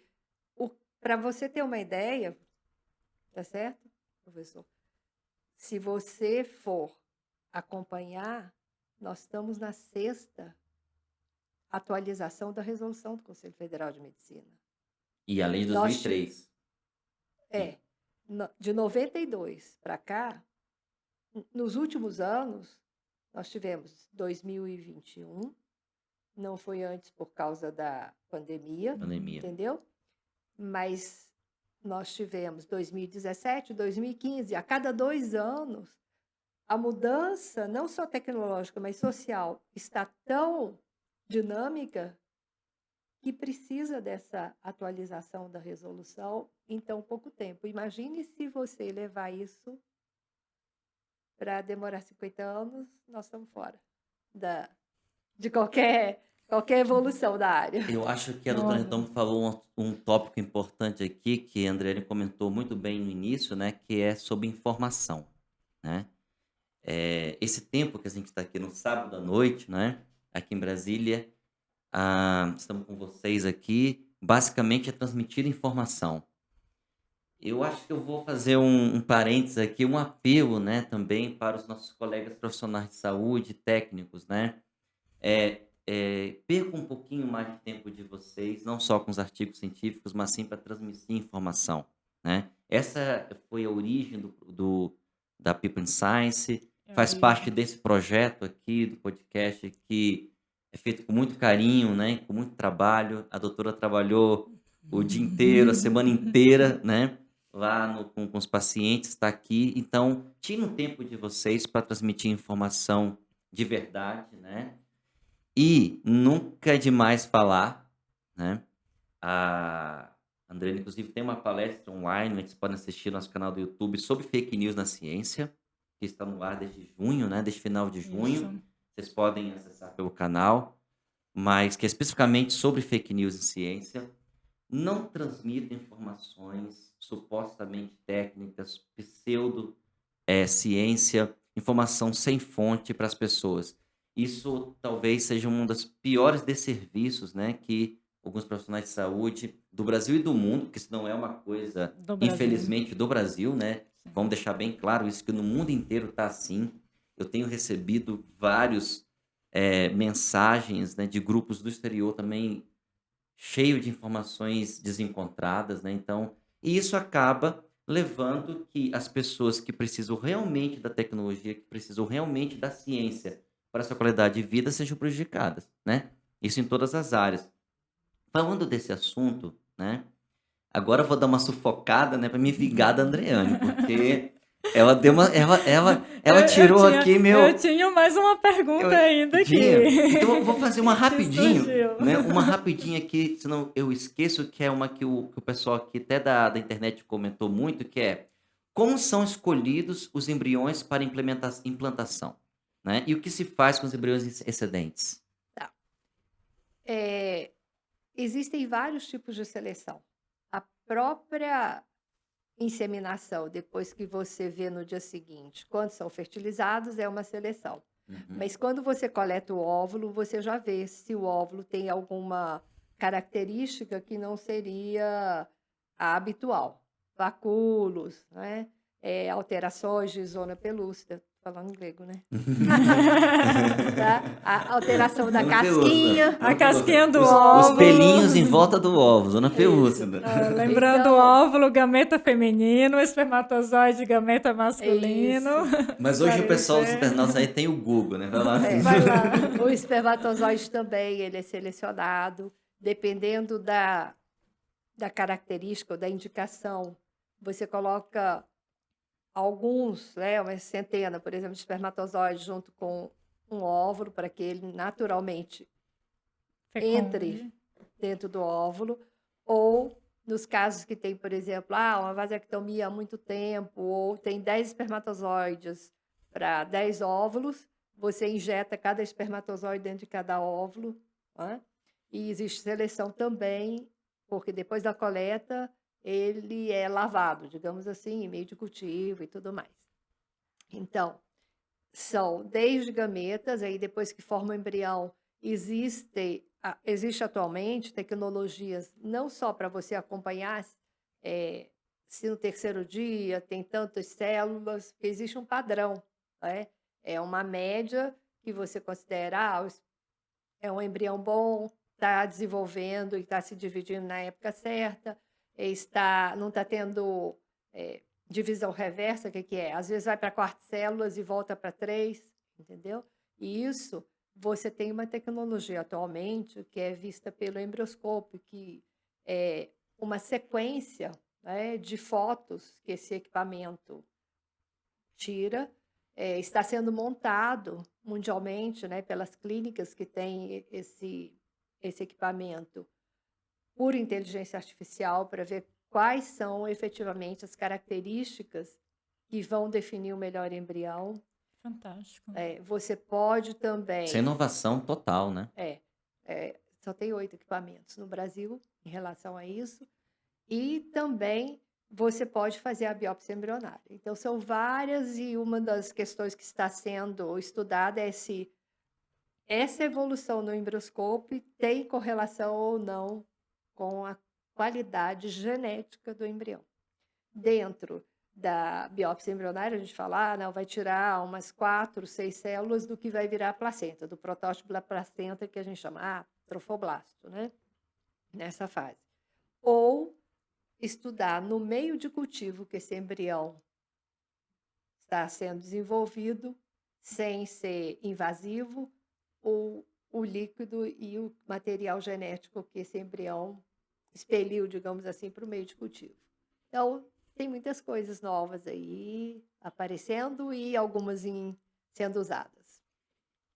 Eu cortei a minha colega. Fiquei anotado aqui. Você disse que tinha mais uma pergunta. Não, mas a pergunta era justamente essa, porque a gente estava falando de legislação, né, e as amarras da legislação. Então, a pergunta seria mais no sentido de como que a legislação e como que a parte técnica trabalha em relação a esse descarte, né, do material embrionário, desses embriões, né? O que a regra diz, o que pode ser feito. Até para esclarecer para as pessoas, né? Você mencionou a questão do aborto, o pessoal que se considera que aquele material, aquele embrião é um ser vivo e que o descarte desse material já seria um aborto, então tem muitas ideias nesse sentido. Acho que seria interessante esclarecer. Sem dúvida nenhuma, as pessoas me perguntam, o que é vida? O embrião é vida? O embrião é vida. O óvulo é vida. Uma célula. Uma célula é vida. É uma unidade viva. Espermatozoide é vida. A bactéria é viva. É um potencial de vida, digamos assim. Porque se não evoluir corretamente, se não for implantado, se não se implantar no útero, ele para de evoluir. Ele para de dividir, ou antes mesmo da gente transferir, muitos deles param. É a natureza, lembra que eu expliquei? Embriões excedentes, por exemplo, eu falei que até os 37 anos a gente transfere 2. Óvulos originários de mulheres até os 37 anos. Após os 37, 3. Então, se eu tenho 4 embriões em uma mulher de 35 anos, eu transfiro 2 no máximo e 2 eu deixo congelado. Por quanto tempo? Não existe limite. Quando eu chegar, descongelar, a alta probabilidade dele sobreviver, porque a tecnologia evoluiu muito, então mais de Perfeito. 90%. Na clínica, nós temos bebês nascidos de mais de 17 anos de intervalo entre uma gravidez e outra. Nesse intervalo, foi da mesma coleta ovular, tá? Do mesmo ciclo, um nasceu, aí depois desse tempo foi transferido o outro e nasceu outro. Então, por enquanto não tem limite. Como o embrião, congelamento de embrião e de óvulos é uma técnica relativamente nova, a gente vê muito por espermatozoides, que a tecnologia é mais antiga, a célula espermatozoide é bem menor, mais fácil de congelar, são milhões, né? Então, sobre esse aspecto já tem, na literatura, mais de 40 anos, né, de congelamento e que não tem problema nenhum, por exemplo. Então, Tá? Com relação ao descarte, muito do que foi na resolução é em paridade com a lei de biossegurança, que foi comentado no início. Sim. Tá? Então, aqueles embriões que pararam de evoluir 24 horas, pararam de se dividir, já não tem o potencial de isso, vida. aqueles embriões que têm anomalia genética, por exemplo, que a gente classificou dentro da lei de biossegurança como embrião inviável, esses, desde que se tivessem já sido congelados até 24 de março ou 28 de março de 2005, eles podem ser usados para pesquisa. Então, se você for no CISEmbrio da Anvisa, que é o sistema de registro de embriões, ali tem embriões doados para pesquisa, mas todos esses embriões doados para pesquisa foram antes de 2005, antes dessa data de Antes da 2005. legislação de 2005. Exatamente. Hoje, eu não quero mais, completei minha família, o que eu posso fazer com meus embriões? Deixar congelado, porque pode ser que X tempos depois eu possa querer mais filhos, e acontece às vezes, né? Os filhos vão crescendo, vão embora, e chega aos 40, eu quero mais. Ai, quero um filho de Aí novo. tá aqui, né? Ou pode doar para um outro casal, para uma outra pessoa que não tem óvulo, que não tem, né? Não tem espermatozoides também, mãe solo, por exemplo, né? Uhum. E poderia, no caso de, fez a biópsia, deu anomalia, doa para pesquisa e seria a terceira Essas seriam as opção, as possibilidades em possibilidades. termos de legislação. E descarte. Eu quero descartar porque eu não quero mais, definitivamente, completei minha família ou X. Alguma outra questão, eu preciso de autorização judicial, então contrato o advogado para poder fazer esse descarte. Quando você fala, Após 3 anos quando você de fala, congelado. quando você fala contrato de advogado, é a família ou a A clínica? clínica. A família. A A família. A família, família. porque a família que pede para fazer o A descarte. família A quem clínica autoriza. mantém Mantém indefinidamente. por indefinidamente enquanto. se for congelado. Isso. Ok. Porque, Muito esclarecedor, muito. porque importante. quando vai congelar, existe um contrato com a clínica dizendo, se eu mudar, eu vou falar para a clínica, se eu mudar algum dado, endereço, telefone, etc., eu vou comunicar à clínica. É mais ou menos isso. Tá certo? Entendi. Existem embriões abandonados nas clínicas, e aí sim, aí a clínica pode entrar com essa autorização judicial e fazer o descarte. Esse é o que está na resolução. Entendido. Eu acho que uma das coisas que estava aqui na cabeça, a doutora Retorno já começou, então vou seguir a linha de raciocínio, né? Quais são as novas tecnologias que estão ajudando o trabalho, né, dos profissionais? Você comentou sobre o Embryoscope, né? Isso. Que é uma tecnologia que vocês adquiriram recentemente. O que final do ano que passado. literalmente, esse nome bonitinho, né? Embryoscope, né? O que ele ajuda literalmente na questão do embrião? É uma É uma incubadora, ela é diferenciada. Por quê? Porque permite o cultivo, tá? Sem eu precisar olhar, se já fertilizou aqueles óvulos que eu injetei ontem ou que eu fiz a inseminação ontem, e até o quinto dia eu posso deixar nesse sistema. Por quê? Imagine que embrião é microscópico. Ok. Se eu tiro da incubadora, como acontece também, né, ainda, nós temos 2 tipos de incubadora, a incubadora anterior, eu tiro a hora que eu olho no microscópio, ele pode ter alteração de temperatura, né, por causa do meio Sim. ambiente, eu olho no microscópio, devolvo para lá. E nesse embrioscópio não, é como se fosse uma filmagem contínua. Eu vou lá, volto o filme e sei qual é o melhor embrião, se ele dividiu na época certa, se ele teve muita fragmentação, a simetria de células que na outra técnica eu tenho, eu olho. No dia seguinte ao que eu fiz a inseminação, 2, 3 dias depois, né, para ver quantos embriões eu tenho evoluindo e quinto dia, por exemplo. E nesse sistema eu deixo ele na casinha dele, Na digamos incubadora. assim, no Sem espaço, variação de sem temperatura. variação de temperatura, sem tirar. Ele fica nos 5 dias direto, sem eu precisar manipular.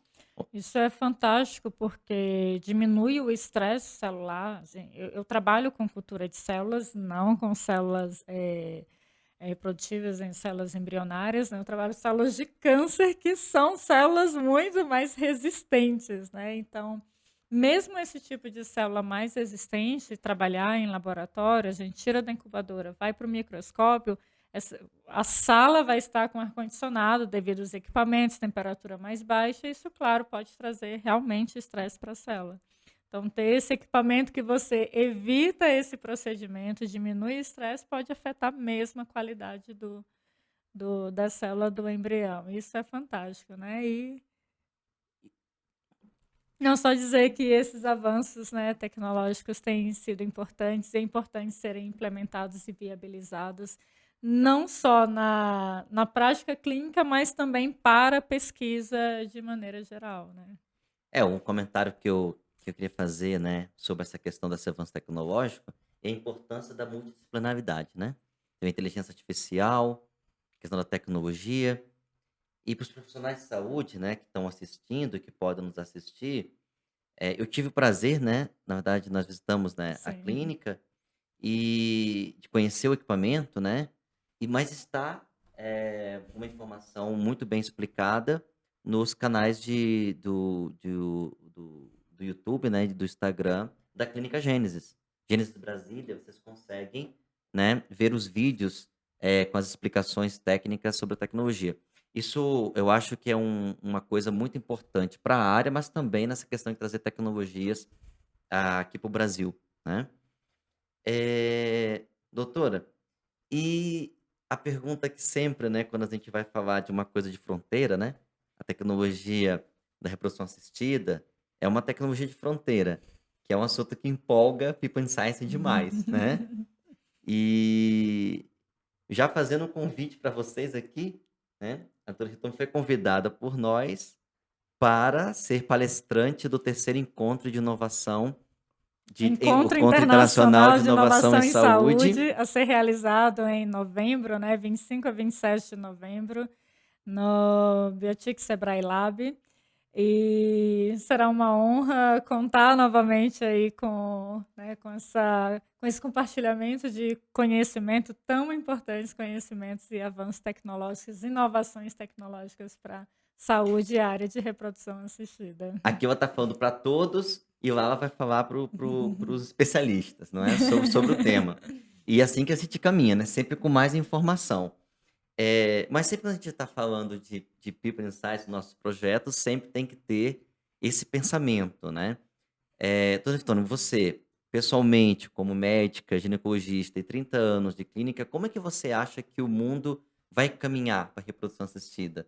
Como você vê de coisas que ainda não existem que você acha que vai existir lá na frente? Para Então, o pessoal do futurismo, vamos dar ideias. O Eduardo Chalvez está nos assistindo. que é o diretor, né, do filme, diretor de Filmes Fora da Lata. A empresa Filmes Fora da Lata. E então ideias para cinema, né? Ficção. O que que é ficção hoje, mas no futuro você acha que vai chegar nas nossas mãos? Bom, eu acho que a gente teve, por exemplo, mulheres que nasceram sem útero, mulheres que perderam o útero por câncer ou por alguma outra doença grave. Nós tivemos, alguns anos atrás, transplante uterino e bebês nascidos, inclusive em São Paulo. Em São Paulo, o primeiro caso do Brasil foi, inclusive, de cadáver, Hum. tá certo? Então, eu acho que existe ainda, seria uma oportunidade fazer fertilização in vitro e temporariamente só que esse útero pode ficar porque vai ter que usar imunossupressor o tempo inteiro. Então, Evitar rejeição. exatamente, ela tem o bebê e depois esse útero em algum momento tem que ser retirado, ok? Mas dá a essa mulher a chance dela ter o filho. O próprio filho. Isso é fantástico. Então, isso é uma técnica, foi uma pesquisa, aconteceu, tem alguns casos no mundo, mas é uma técnica difícil. Um dos grandes dilemas que a gente tem é óvulos, né? Não só pela Dilema. idade, mas também nós temos óvulos, mulheres jovens que, por alguma razão, principalmente imunológica, elas têm os folículos e esses folículos não evoluem ou não ovulam.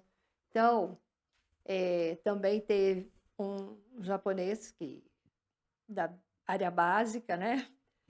Que ele criou desenvolveu técnicas para ativação desses folículos ovarianos que não estavam sendo funcionantes. Já teve bebê nascido, mas é pesquisa, né? Entendi. Também em relação começou com problemas oncológicos, aquelas mulheres que não têm ovário, né, ou tiveram que se retirar por alguma razão.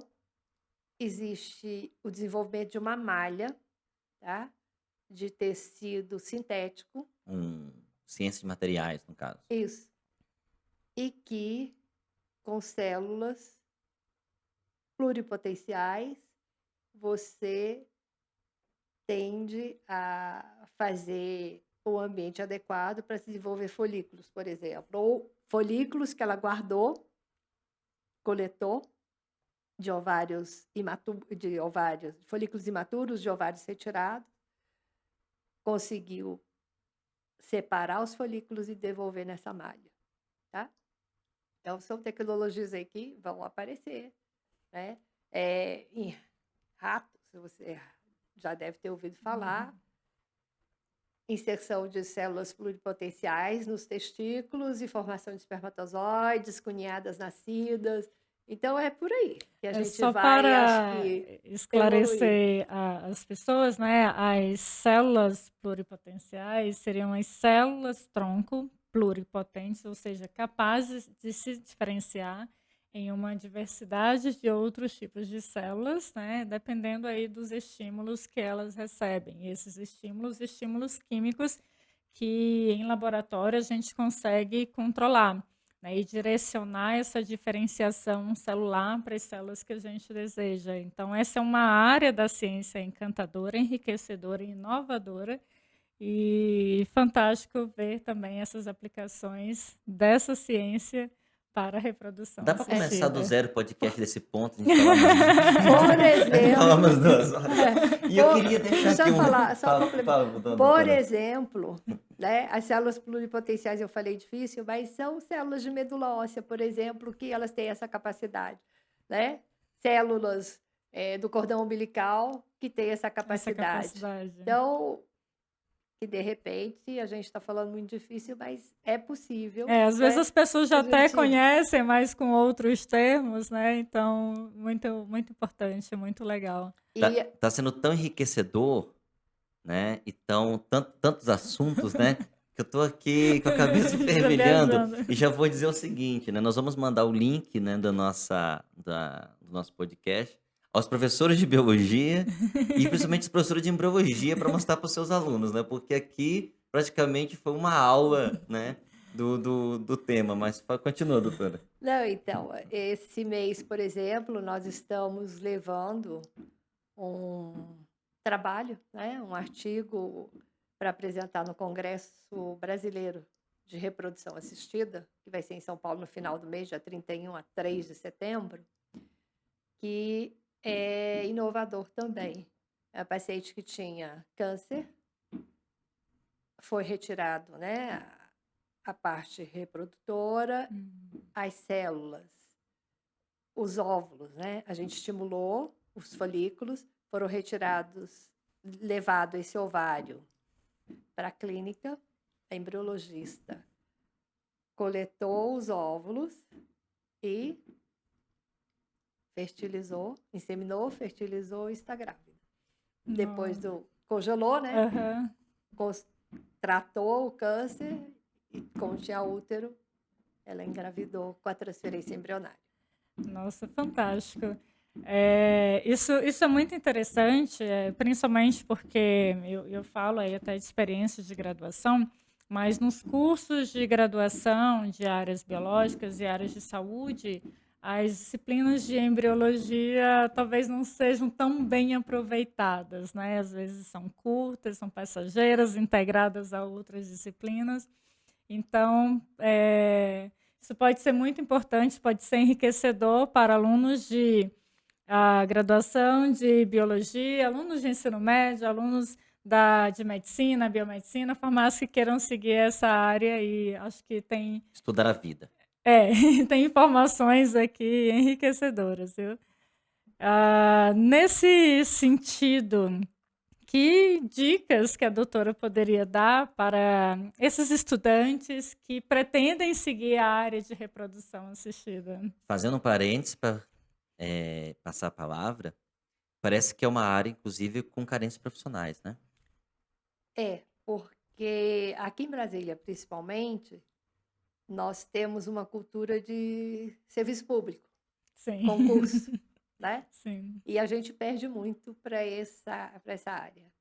É uma área apaixonante, sem dúvida, mas a gente nem sempre tem como falar para o ovário, olha, você só pode ovular tal dia. Então, é sábado, domingo, feriado, dia santo, de Requer noite. muito esforço e E dedicação no isso, trabalho.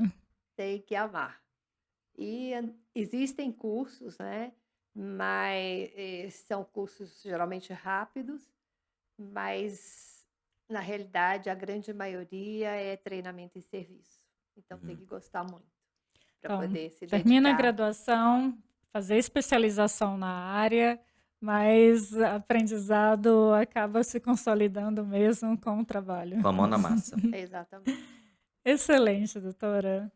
Olha, tô aprendendo demais. Bom, Incrível. Eu tenho certeza que a conversa atendeu, né, aos profissionais de saúde também, né? É um projeto muito voltado para disseminação, né, do conhecimento, mas eu acho que mesmo os profissionais de saúde aprenderam muito, né? Doutora Retoma, então, estamos terminando, né? Para finalizar, Para finalizar, deixe uma mensagem final, então, para com o que você quer concluir a sua fala, a nossa conversa. bom, começando pelo final, então a gente tem vários estudantes, principalmente pós-formação. Nós temos em biologia, em biomedicina, que desejam conhecer, saber o que é, né? E às vezes não é o dia a dia, a gente não pode abrir o laboratório, sim. mas pelo menos ter uma ideia do que é, às vezes a gente consegue transmitir. E realmente é muita dedicação, né?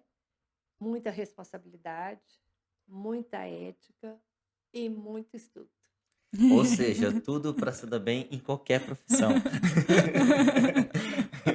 Verdade, é a fórmula para crescer em qualquer profissão. E essa questão de informação, né? Aqui ao vivo, a doutora Retoma está sendo convidada a pensar uma forma de mostrar o seu trabalho, a clínica e também a parte da reprodução durante esse evento internacional, com, de repente, um stand voltado para a sociedade.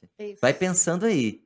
Pensa aí É, para levar esse problema para sua equipe. Nós temos aí 3 meses para pensar nisso. Eu acho que é uma forma, acho que é a nossa forma de poder contribuir com a sociedade, é essa. sim, uma feira de tecnologia ligada ao evento, né, que a gente mencionou mais cedo, o terceiro Inovatec. Então, uma feira com estandes, com exposição de tecnologias aberta ao público durante todo o evento, né, com possibilidade de visitação aí ao longo do dia, é uma forma importante de conversar empresas, ciência, né, academia e sociedade.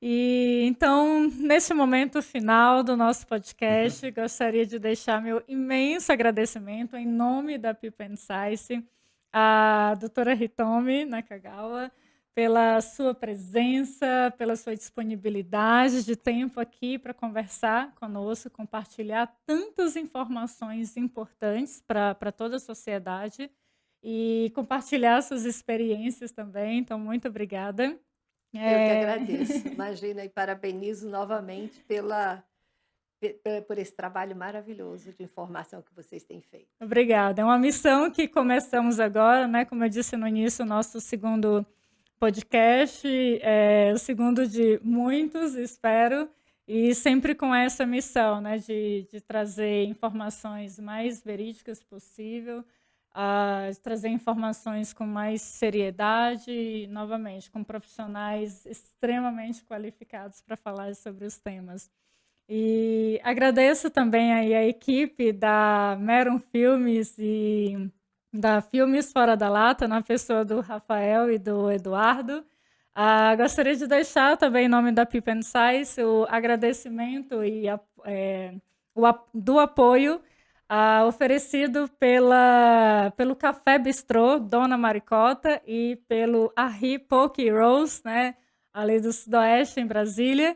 E também deixar o nosso agradecimento imenso a todas as pessoas que têm acompanhado os projetos da People Science, não só no podcast, mas que têm confiado aí no nosso trabalho e nos acompanhado e dado força para essa missão de disseminação científica com qualidade.